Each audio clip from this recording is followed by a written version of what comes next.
योग वर्णन।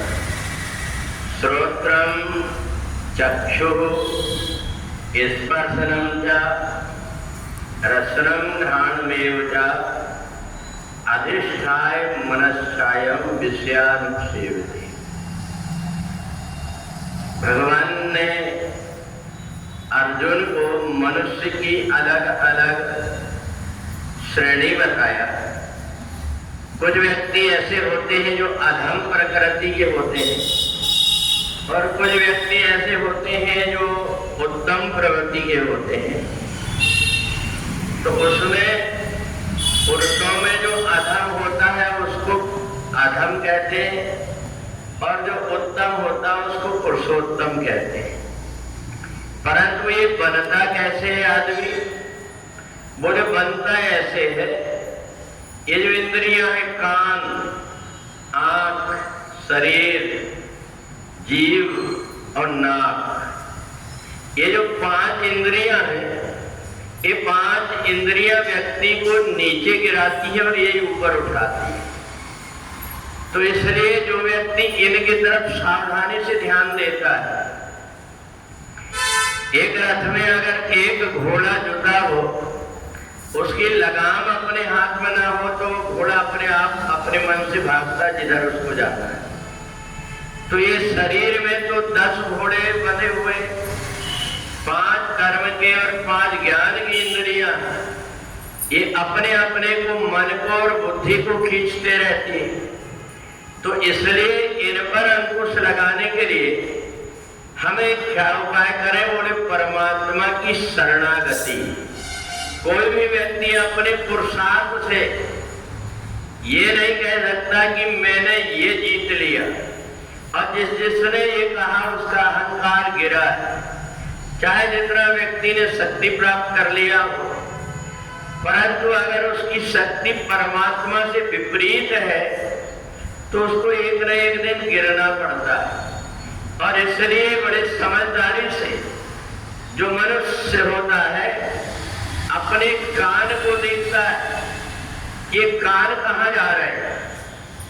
कहीं ऐसा तो नहीं हम दूसरे की निंदा चुगली में अपने आप को लगा रहे हैं, इधर की बात सुने दूसरे से कहने में वाणी के द्वारा दुरुपयोग कर रहे हैं। हम अपनी आंख से किसी को बुरी दृष्टि से तो नहीं देख रहे हैं। हमारा जो शरीर है, ये शरीर की जितनी कर्म इंद्रियां हैं, ये कर्म इंद्रियां संसार की तरफ जा रही कि परमात्मा की तरफ जा रही। और इसके साथ साथ में घ्राण माने जो नासिका, हमारी नासिका हमेशा हमें अच्छी और बुरी गंध प्रदान करती है।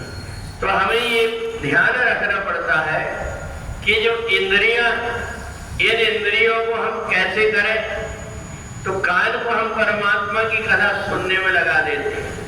अगर नित्य प्रति हमने ये यज्ञ करना प्रारंभ कर दिया कि हम रोज गीता का पाठ सुनने लगे, पढ़ने लगे, तो हमारे द्वारा रोज नित्य ज्ञान यज्ञ हो रहा है। इस व्यक्ति को मरने के बाद में मोक्ष का इंतजार नहीं करना पड़ता, बल्कि मोक्ष उसका इंतजार करती है। ये व्यक्ति आएगा मेरे को परमात्मा के धाम तक पहुंचाना है। तो इसलिए कान से जो व्यक्ति जैसे ही परमात्मा की कथा सुनता है, उसका अंतःकरण परमात्मा से जुड़ जाता है। दूसरा, ये जो हमारी आंख है, इन आंखों से व्यक्ति अच्छा भी देखता है और बुरा भी देखता है। तो इसलिए ये आंखें जब परमात्मा के दर्शन करती है तो अपने आप को धन्य हो जाती है। और जब ये परमात्मा का दर्शन करती है तो आंख के माध्यम से परमात्मा का स्वरूप हमारे हृदय में आकर के विराजमान हो जाता है।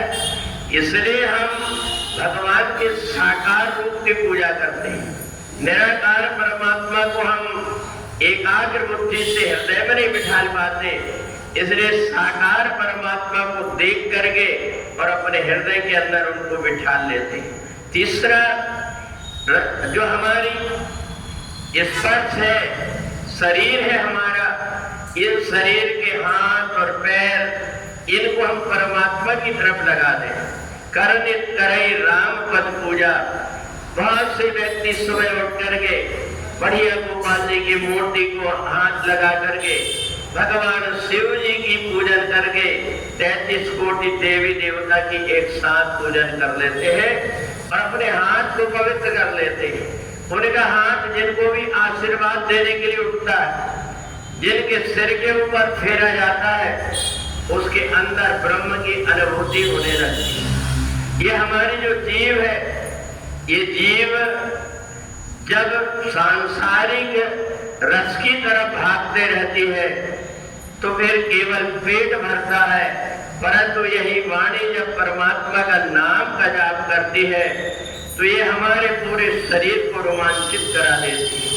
तो इस प्रकार से हमारी जो इंद्रियां हैं परमात्मा की तरफ लग गई तो हम उत्तम प्रकार के व्यक्ति हैं, और यही इंद्रियां अगर हमारी संसार की विषयों की तरफ लग गई तो ये पतन करके हमें अधम से अधम योनि में भेज करके 84 लाख जन्मों में भटका देती है।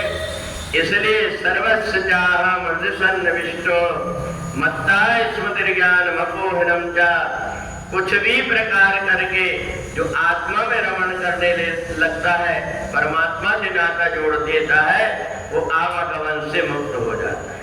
बोले वृंदावन बिहारी राम।